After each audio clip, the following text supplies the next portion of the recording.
it's a very serious thing and a very big honor to talk about somebody who has crossed the threshold into the spiritual worlds, and through his fragrance, like a flower, like a mad flower that was slowly crushed over years by how wonderful this world is. And the guy was like not like me. He's very quiet and would suffer inwardly. You could see it, and his suffering was sweet, like Buddha's. It was sweet suffering.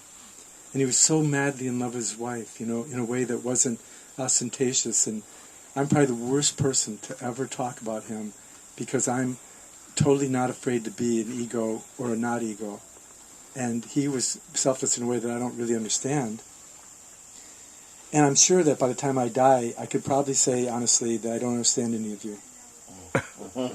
Not really, unless I can understand whatever the silence is that holds it all inside, And his wife would do Indian dancing, and he would always want to share with me. I didn't really know him as much as I knew guys like John Sinclair or even Allen Ginsberg, even though I didn't exactly hang out with them a lot throughout many, many years. We'd weave in and out of each other with Tibetan lamas or whoever, and I would get to know them because they're very hard not to know. Like what I on the face of me, I'm who I am, and what you see is I'm a little hard. Jim was would sit really comfortably on the couch at Mayflower, and he'd wait a long time, and whenever I came around to him, he'd have a smile. He was waiting for you to come around, like a nice guy, and he never interrupted you, and you could always go first with him. Sometimes I let you go first, and sometimes I used to go first. Oldest of 12 kids. So he was very sweet. I don't think I'm a great biographer of Jim Semark, but I did encounter him many, many times. And near the end of his life, I think a month or two before he died, you don't really die, by the way. I wish we died. Some people, I wish he didn't die, but there are people I wish would die. But we don't die. We live in each other's hearts forever. Or we bury people in our hearts. Or we put them in cells or something. Or we live in other people's hearts. So I know the part of him that was very graceful. Rob Tyner used to come around a lot to the bookstore because we had an ego on the back that said, "Keep your heart pure." And he'd talk about Native American Indians. And Jim Semark would want to share his poetry and his writings.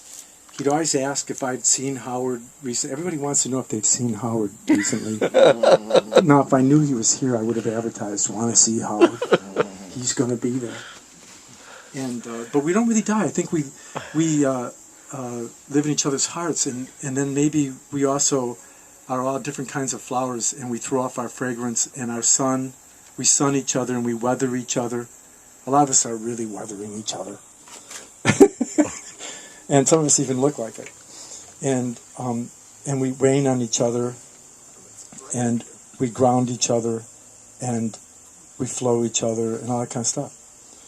So I wanted to read. Jim would always like to. He wouldn't want to. I'd say, "Well, what do you?" And he'd always want to hear what I was doing. I think that's a remarkable quality that I've met in guys like Gyalek Rinpoche and the Dalai Lama and many other spiritual mentors and teachers.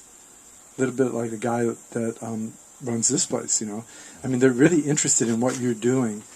And that's why it's difficult for me to talk, because I was so well conditioned and beat up and grounded in certain teachings that I'm always quick to tell you what I'm doing and what I think works and how the world could be a better place. And I'm not always so good at listening to your heart so that your heart would just somehow be open. And I think Jim Semark allowed that so that you could really be yourself, I think, and